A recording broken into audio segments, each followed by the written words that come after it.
Hello my friend, my name is Siddhi और आप देख रहे हैं लॉ विद एस के। आज हम लोग पढ़ने वाले हैं प्री कंसेंट क्या होती है। प्री कंसेंट से रिलेटेड अंदर एक टॉपिक है हमारा कोर्जन। ये हमारे सेक्शंस कवर्ड होंगे 13, 14, 15, 19, 19A और कुछ केस लॉ हैं। चलिए स्टार्ट करते हैं। सेक्शन 10 कहता है कि एसेंशियल्स एलिमेंट क्या क्या होंगे एक वैलिड कॉन्ट्रैक्ट होने के लिए, जिसमें से हम लोगों ने ऑफर और एक्सेप्टेंस पढ़ लिया है। पार्टीज का कंपिटेंट होना जरूरी है, जैसे वो मेजर होने चाहिए, माइनर नहीं होने चाहिए, he must be A sound mind के होने चाहिए, नॉट डिस्क्वालिफाइड बाय लॉ होना चाहिए, हम लोगों ने पढ़ा है। उसके बाद हम लोग का नेक्स्ट आ रहा है ये consent of the parties must be free, जो आज का हमारा टॉपिक है। लॉफुल कंसिडरेशन हम लोगों ने पढ़ लिया है, लॉफुल ऑब्जेक्ट रिमेनिंग है। देन आता है नॉट एक्सप्रेसली डिक्लेयर्ड वायर्ड, ये भी हम लोग इसके बाद पढ़ेंगे। और intention to create legal relationship हम लोगों ने काफी डिटेल में पढ़ लिया है। सो सेक्शन 10 ओवरऑल ये बता रहा है कि एक अच्छा कॉन्ट्रैक्ट बनने के लिए, वैलिड कॉन्ट्रैक्ट बनने के लिए हमारे कुछ रिक्वायरमेंट है और ये रिक्वायरमेंट सेक्शन 10 में बताई गई है, जिसमें से एक रिक्वायरमेंट है कंसेंट ऑफ द पार्टीज, जो आज का हमारा टॉपिक है। उससे पहले आप समझ लीजिए कि फ्री कंसेंट दो शब्दों से मिलकर बना है, फ्री और कंसेंट। सबसे पहले कंसेंट का मतलब समझिए। कंसेंट की जो डेफिनेशन है वो सेक्शन 13 में बताई गई है। ये कहता है कि दो या दो से ज्यादा व्यक्ति, हम ये कहेंगे कि वो said to be consented when they agree upon the same thing in a same sense. यानी दो व्यक्ति किसी एक ही टॉपिक पे सहमत हैं और सेम थिंग्स पे भी सहमत है, उसी सेंस में भी सहमत है, जिसे हम कहते हैं consensus and Adam. It's a Latin word जिसका मीनिंग होता है मीटिंग ऑफ द माइंड। यानी दो व्यक्ति का जो मस्तिष्क में अंदर क्या चल रहा है वो सेम है। इसका एक एग्जाम्पल से समझिए कि सपोज करिए एक पर्सन ए है जो अपनी कार बेचना चाहता है बी को, लेकिन ए के पास दो कार है, ठीक है, कार नंबर 1, कार नंबर 2, ठीक है। बी सोच रहा है कि वो 2 नंबर वाली कार बेच रहा है, लेकिन ए एक्चुअली 1 नंबर वाली कार बेचना चाह रहा है। यहाँ पे पार्टीज के बीच में कंसेंसस एंड एडम नहीं हो पाया, मीटिंग ऑफ द माइंड नहीं है, क्योंकि जो सब्जेक्ट मैटर है, सब्जेक्ट मैटर कार एक सब्जेक्ट है, उसी का कॉन्ट्रैक्ट हो रहा है। यहाँ पे सब्जेक्ट मैटर में ही कंफ्यूजन है, मिस्टेक हो रही है। तो ये लोग सेम थिंग्स के बारे में नहीं सोच पा रहे हैं सेम सेंस में। कंसेंट का मतलब समझना है। कंसेंट मतलब पार्टीज की जो मीटिंग ऑफ द माइंड होना चाहिए, जो हम सोच रहे हैं वही आप सोचने चाहिए, और ये सेक्शन 13 में बताया गया। तो सबसे पहले आप ये लिखेंगे। नेक्स्ट हम लोग देखते हैं कि कंसेंट तो हमें समझ में आ गया। फ्री कंसेंट क्या होती है? फ्री कंसेंट सेक्शन 14 में बताई गई है। अब ये फ्री कंसेंट क्या है? Consent is said to be free when it is not caused by coercion, undue influence, fraud, misrepresentation and mistake. अब इसका क्या मतलब है कि फ्री कंसेंट हम तभी मानेंगे जब हमारी जो कंसेंट है इन चारों पांचों में से कहीं भी फॉल नहीं करती है। यानी हमने सहमति दी, कंसेंट मतलब सहमति, हमने सहमति दी, लेकिन मेरी जो सहमति है उसमें ना तो कोर्जन का कोई इन्फ्लुएंस है, ना अनडू इन्फ्लुएंस हुआ है, ना फ्रॉड की कोई सिचुएशन है, ना मेरे साथ मिसरिप्रेजेंटेशन किया गया और ना ही मेरे से कोई भी मिस्टेक हुई है। अगर इनमें से कोई भी एक एलिमेंट प्रेजेंट है कंसेंट देते टाइम, तो वैसी कंसेंट फ्री कंसेंट नहीं मानी जाएगी, और अगर कंसेंट फ्री नहीं है तो वो कॉन्ट्रैक्ट एक वैलिड कॉन्ट्रैक्ट नहीं फॉर्म हो पाएगा। अब सेक्शन 19 और 19 है, इसी चीज के बारे में बात कर रहा है। इसके लीगल इफेक्ट में कह रहा है कि अगर कंसेंट देते टाइम कोर्जन हुआ, अभी हम लोग इसको डिटेल में पढ़ेंगे कि कोर्जन क्या होता है, अनडू इन्फ्लुएंस क्या होता है। आप बस इतना समझिए कि किसी के साथ जोर जबरदस्ती से या तो कॉन्ट्रैक्ट करा लिया गया जो कोर्जन का पार्ट है, किसी को इन्फ्लुएंस कर दिया गया है। इन्फ्लुएंस करके होता है ना, मैनिपुलेट करके हम किसी के साथ कॉन्ट्रैक्ट कर लिए हैं, तो वो इन्फ्लुएंस करके कॉन्ट्रैक्ट कर लिया गया है। फ्रॉड आप लोग जानते ही हैं कि किसी को धोखा दे करके कॉन्ट्रैक्ट में इंटर हो गया है। मिसरिप्रेजेंटेशन कुछ ऐसा करा है जिससे सामने वाले को गलत इंटरप्रिटेशन हुआ है, मिसरिप्रेजेंट करके कॉन्ट्रैक्ट में इंटर हो गया या मिस्टेक हो गई, किसी तरह की गलती हो गई है पार्टीज के बीच में। तो इन चीजों की वजह से अगर कंसेंट ली गई है तो ऐसी कंसेंट जो है वो वॉइडेबल माना जाता है। ऐसी कंसेंट फ्री कंसेंट नहीं होती है, और अगर फ्री कंसेंट नहीं है और हम कॉन्ट्रैक्ट में इंटर हो गए तो ऐसा कॉन्ट्रैक्ट वॉइडेबल हो जाएगा। अब वॉइडेबल का मतलब क्या है पहले ये समझ लीजिए। सपोज करिए दो पार्टीज हैं, ए ने बी के साथ कॉन्ट्रैक्ट किया और इसमें पार्टी ए की जो कंसेंट है ना वो फ्री कंसेंट नहीं थी, धोखे से ले ली गई थी कंसेंट। यानी बी ने फ्रॉड किया और ए से पेपर में साइन करा लिया और कॉन्ट्रैक्ट कर लिया। अब यहाँ पे क्या होता है कि ऐसा कॉन्ट्रैक्ट वॉइड नहीं है। वॉइड का मतलब हम लोग जानते हैं, वॉइड का मतलब नल एंड वॉइड, उसकी कोई वैल्यू नहीं है। लेकिन यहाँ ये कह रहा है कि वॉइड हम नहीं डिक्लेयर कर रहे, वॉइडेबल डिक्लेयर कर रहे हैं। अब जो ये पार्टी ए है ना, इसकी कंसेंट फ्री नहीं है, इसके पास एक ऑप्शन आ जाता है। इसके पास ऑप्शन आ जाता है, पार्टी के पास क्या ऑप्शन आ जाता है कि पार्टी ए कोर्ट जाएगी और कोर्ट में कहेगी माय लॉर्ड मेरी जो कंसेंट थी ना वो गलती से ले ली गई थी, वो मेरी कंसेंट फ्री नहीं थी, मुझे इन्फ्लुएंस किया गया था, मुझे मिसरिप्रेजेंट किया गया था, इस वजह से मैं कॉन्ट्रैक्ट में इंटर हुआ हूँ और अब मैं चाहता हूँ इस कॉन्ट्रैक्ट को नल एंड वॉइड डिक्लेयर कर दिया जाए। तो कोर्ट पहले देखेगी कि हाँ क्या इनकी कंसेंट सच में फ्री नहीं थी, क्या इसमें से किसी भी चीज का इन्फ्लुएंस था। अगर कोर्ट को लगता है कि यस, तो यहाँ पे इस कॉन्ट्रैक्ट को वॉइड डिक्लेयर कर दिया जाएगा, यानी वो ऑटोमेटिकली वॉइड नहीं हो जाएगा। अगर पार्टीज की कंसेंट फ्री नहीं है तो वहां ऑटोमेटिक कॉन्ट्रैक्ट वॉइड नहीं होता है, वहां पे वॉइड करवाना पड़ता है, जिसे हम कहते हैं वॉइडेबल कॉन्ट्रैक्ट। क्लियर है। नेक्स्ट है हमारा कोर्जन, जिसका पहला पार्ट है सेक्शन 15 बताता है कि कोर्जन क्या होता है। कोर्जन दो पार्ट में डिवाइड किया गया है। ये डेफिनेशन है हमारी, कमिटिंग और threatening to commit any act which is forbidden by law. Coercion क्या है? कोर्जन का सीधा सिंपल मतलब है या तो आप कमिट कर रहे हैं यानी कुछ कर रहे हैं, या धमकी दे रहे हैं कि हम ऐसा कुछ कर देंगे। क्या कर देंगे? ऐसा आप कुछ काम कर रहे हैं जो आईपीसी में मना किया गया है। जैसे समझिए ए ने बी के साथ कॉन्ट्रैक्ट किया कुछ सप्लाई ऑफ गुड्स का, लेकिन बी कह रहा है मैं तुम्हें नहीं बेचना चाहता हूं, तो ए कह रहा है ऐसे कैसे नहीं बेचोगे, तो इसने अपनी गन निकाल दी और इसको कह रहा है कि अगर तुम इस पेपर पे साइन नहीं करते हो तो मैं तुम्हें शूट कर दूंगा।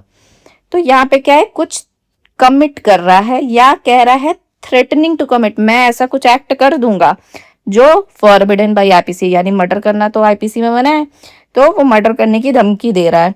तो यहाँ पे कोर्जन हुआ और बी ऑब्वियस सी बात है अगर उसको इस तरह की धमकी मिलेगी तो वो फटाफट कॉन्ट्रैक्ट में साइन कर देगा ताकि इसकी जान बच जाए। तो यहाँ पे बी क्या है कि कंसेंट जो थी फ्री नहीं थी। अब इस बी के पास ये राइट आ जाता है कि वो बाद में जब डर खत्म हो जाएगा तो ये कोर्ट अगर कहेगा मेरे इस कॉन्ट्रैक्ट को वॉइड डिक्लेयर कर दिया जाए और अब इस कॉन्ट्रैक्ट को खत्म कर देना चाहिए। ठीक है। सेकेंड आपका है अनलॉफुल डिटेनिंग और threatening to detain any property. यहाँ पे कह रहा है कि किसी व्यक्ति ने अनलॉफुली किसी की प्रॉपर्टी को डिटेन करके रख लिया है, या फिर वो कह रहा है धमकी दे रहा है कि मैं तुम्हारी प्रॉपर्टी को डिटेन कर लूंगा अगर तुम मेरे साथ इस कॉन्ट्रैक्ट में इंटर नहीं होते हो। जैसे ए ने बी से लोन लिया था, ठीक है, लोन लिया तो लोन का के साथ साथ कुछ इंटरेस्ट भी पेमेंट करना होगा। इंटरेस्ट का जो पेमेंट था 10% था, ठीक है। ए ने बी को सारा लोन चुकता कर दिया, लेकिन उसने बी ने बोला कि जो ये 10% का इंटरेस्ट है ना, 10% अब नहीं लगेगा, अब तुम्हें 20% इंटरेस्ट देना पड़ेगा, नहीं तो तुमने जो मेरे पास अपने प्रॉपर्टी के कागज रखे हुए हैं मैं तुम्हें वापस नहीं करूंगा। अब ए सोचता है कि 10 से ज्यादा 20% इंटरेस्ट देने के लिए कह रहा है, तो ये गलत कर रहा है, अनलॉफुल काम कर रहा है, और इसके बदले में ये कह रहा है बी कि मैं तुम्हारी प्रॉपर्टी के कागज नहीं दूंगा, यानी ये अनलॉफुली थ्रेटनिंग कर रहा है कि मैं तुम्हारी प्रॉपर्टी डिटेन कर लूंगा। तो यहाँ पे दोनों के बीच जो कॉन्ट्रैक्ट होगा वो एक वॉइडेबल कॉन्ट्रैक्ट माना जाएगा। ठीक है। तो दो सिचुएशन हो सकती है, एक ये वाली सिचुएशन हो सकती है और एक ये वाली सिचुएशन हो सकती है, तो मानेंगे कि हम कोर्जन हुआ है। अब यहाँ पे एक पॉइंट लिखा है to the prejudice of any person. अब एक व्यक्ति दूसरे व्यक्ति को ये धमकी दे रहा है कि अगर तुम इस प्रॉपर्टी के पेपर पे साइन नहीं करते हो तो मैं तुम्हें गोली मार दूंगा, तो ये भी एक तरह का कोर्जन है। लेकिन अगर वो ये कह रहा है कि मैं तुम्हें नहीं, मैं तुम्हारे बेटे को गोली मार दूंगा, तो ये भी एक तरह का कोर्जन माना जाएगा। मतलब कि आप नुकसान पहुंचा रहे, प्रेजुडाइज करने का मतलब है किसी को हार्म कर रहे हैं।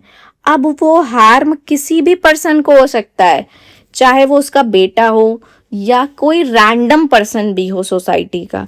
अगर उसको धमकी दे रहा है एक व्यक्ति यानी ए बी को ये धमकी दे रहा है कि अगर तुम इस प्रॉपर्टी के पेपर पे साइन नहीं करते हो तो मैं ये सी पर्सन, कोई रैंडम राह चलता कोई भी इंसान है, मैं इसको गोली मार दूंगा।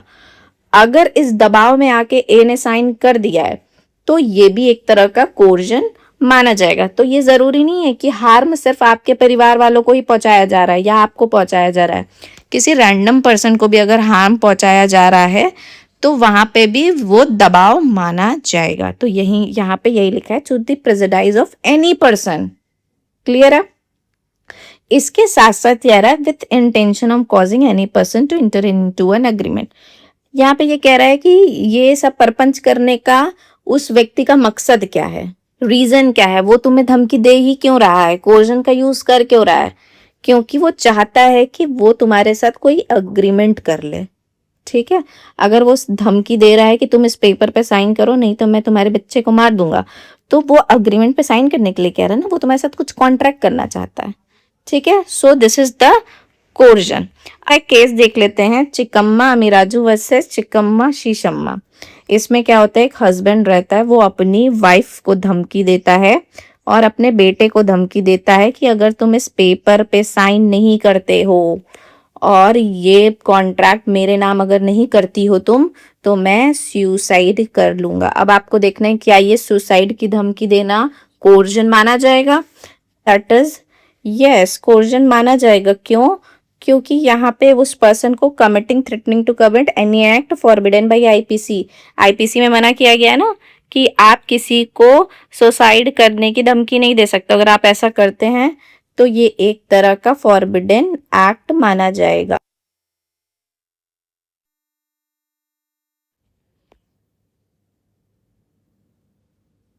नेक्स्ट केस है हमारे पास रंगा नायकम्मा वर्सेस अलवर सेठी।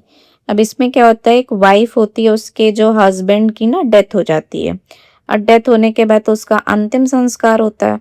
तो जब अंतिम संस्कार हो रहा होता है तो इस हस्बैंड के कुछ रिलेशन वाले होते हैं, कुछ फैमिली मेंबर्स होते हैं, वो कहते हैं इस विडो वाइफ से कि तुम्हें एक बच्चे को अडॉप्ट करना होगा और उस अडॉप्शन पेपर पे तुम्हें अभी साइन करना होगा, नहीं तो मैं तुम्हारे हस्बैंड का अंतिम संस्कार नहीं होने दूंगा।